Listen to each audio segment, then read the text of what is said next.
The shape. The same shape. Over and over and over. Defining the back end of the main aircraft was easier than defining the front. Why? The back end has so many 90-degree right angles and overlapping panels that it cannot accommodate for every single lighting situation presented in the atmosphere. It gives its presence away often. The front end revealed itself by studying the hours and hours of footage. I didn't think for a second that the front half would look anything like this. I expected a simple, sharp delta edge. Instead, it's very smooth and rounded. If there is a cockpit, it's relatively small and is located near the very front section.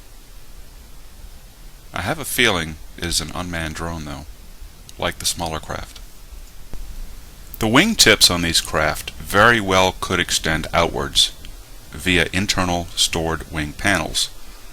I am not 100% sure.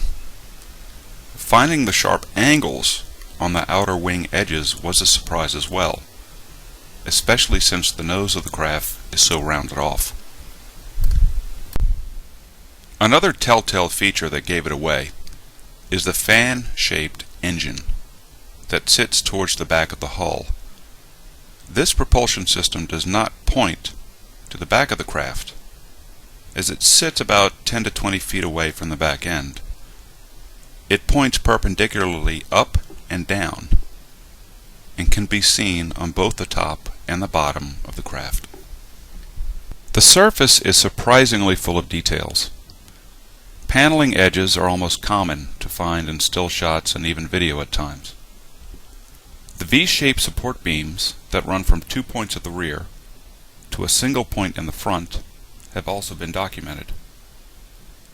Some areas of the back edge are very blocky, and some rectangular pylons have been seen. The two rear vertical stabilizers are thick, meaning their edges are not sharp, at least towards the back. They have much more width than you'd expect on an aircraft. But there is a reason for this, which I will explain later. The original plans for the Aurora mentioned a stainless steel outer surface. I have also read about either one side being painted black or only the front edges and rear edges being painted black. As for the actual color and the normal visual spectrum, I have no idea. A word about the name Aurora. I believe that the name Aurora does not necessarily refer to a certain aircraft alone, although it may. However, I think the term refers to the system of craft and their mission, the design principle, not what's stenciled on the hull. At one point, I thought the main aircraft was the lost F-19 or the X-19 or the cousin of the F-117 or the B-2 while they were in development. The nicknames I gave the smaller craft early started corresponding with names given to actual experimental aircraft many years ago, such as the Dart, the Manta, etc. However, I found it important not to follow the intentional deceptive trail of supposed black projects, their names, the budgets, the smoke and mirrors. I don't care if it's called Senior Citizen, the SR-72, the XSR-73,000, or the Big Wedge of Cheese. I just knew what I was seeing was real. I could not care about the individual names, but the term weather machine sufficed.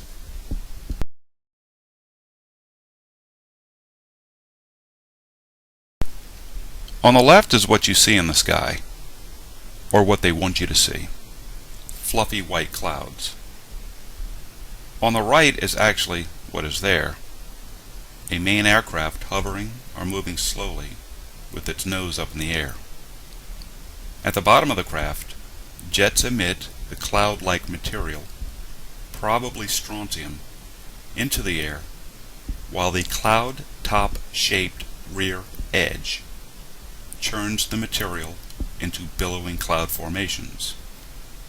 I believe that it's the 4 round identical engines on the back that emit this material. However, the stream that comes from the back forms into striations of 8 to 10 lines before it completely billows into a single cloud unit. These devices are literally spraying clouds. The center large fan-shaped turbine serves several purposes. 1. It stabilizes the tilt of the aircraft while in this low-level mission. 2.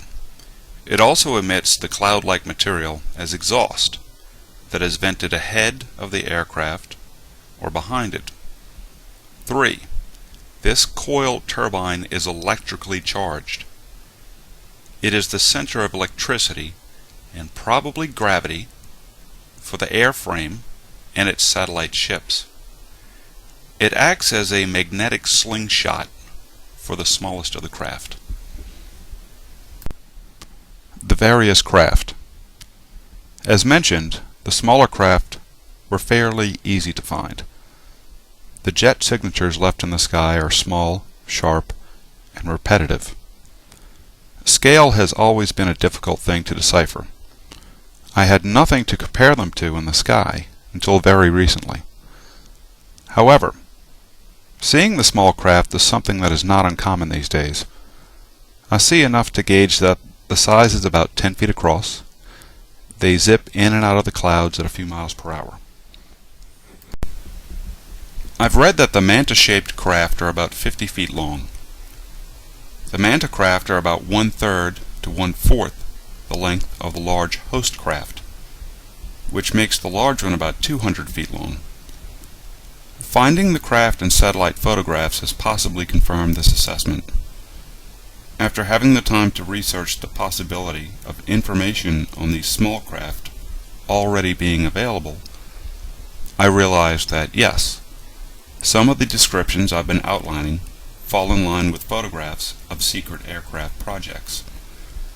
Therefore, it could take an aviation expert minutes to tell me which was which, but any aviation expert I have contacted seems to be working for another cause. The lineup of ships are as follows. There is the huge blimp pictured at the top right. The largest craft of this system type is the aircraft carrier, the host, the base of the 2-stage system. The next size down is very similar to the larger craft, but not in the shape of the front, but the similarities in the back.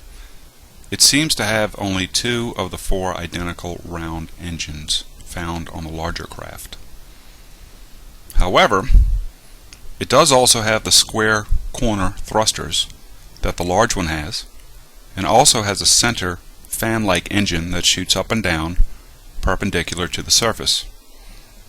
I would guess that one was designed after the other, just at a different scale. This size craft is found almost always attached to the rear sides when it is docked. Wasn't there mention of an Aurora 1 and 2? Not that the names matter. Though one of the new craft to emerge in video has been what is commonly deemed as the TR-3B. Its regular triangle shape is different from most of the others in that it does not look like an aircraft from the Batman series. It attaches to the large craft on the underside near the rear. Then there are the variety of craft about the same size, but come in different shapes and are probably experimental aircraft from the span of decades. These can not only attach to the large aircraft carrier itself, but also attach to, recharge, and propel from the middle-sized vehicles.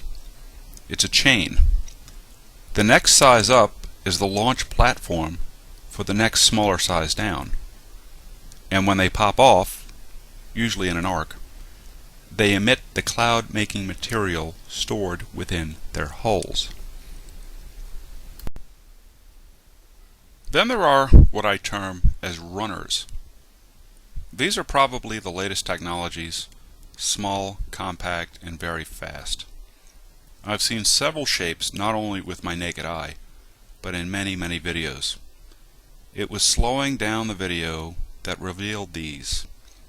I initially brushed them off as mosquitoes, dragonflies, gnats, etc. But once I tracked them, I noticed a pattern. They run between the main aircraft carriers at a fairly fast rate, and some are faster than others. Most of the time, their paths pivot or change course when they get very near the center coil. It's like they're touching base with the ship. Sometimes they skip along only the back engines of the large craft, and sometimes only along the sides, and then move on to the next ship. I believe what they are doing is running airborne electrical currents between each Aurora system. Why? That will be covered in the section called the transfer.